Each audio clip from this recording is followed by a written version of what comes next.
And I don't think many Trinidadians know this, but the PPP, as it is now, was not so before. There was no PNC. The legendary You're Forbes, talking about in the 1950s. right, who formed the PNC, was part and parcel of the PPP under Cheddi Jagan. Correct. And he broke off and then formed his own party. And that by itself. Yeah, and for the international viewers, the PPP is the People's Progressive Party, which was the kind of main anti-colonial independence party in Guyana. That's right.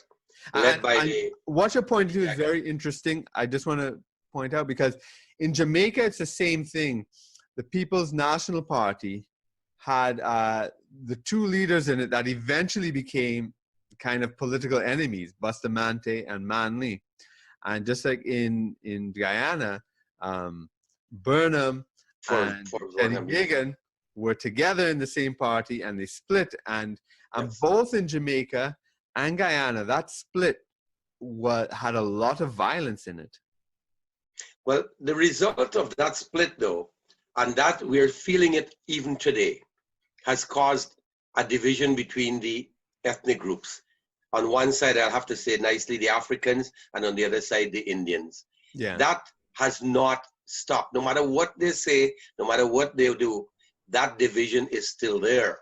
So that's very interesting, especially for the international viewers. So the original movement was a multiracial movement with the two major groups, because the two major groups in Guyana are the Indians and the Africans. And the Indians are a majority, a slight majority, 50 something. No, big majority. We're about 50, 52%, and the Africans are about maybe 30, 35 or so. Yes, and then there are the Portuguese and Chinese. And the local, the Amerindians, the natives. Amerindians, yeah. Others as well. It's called the Land of Six Peoples, correct? That's right. Yeah.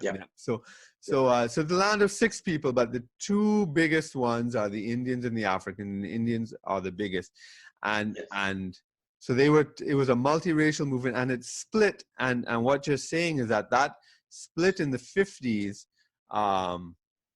manifests itself today.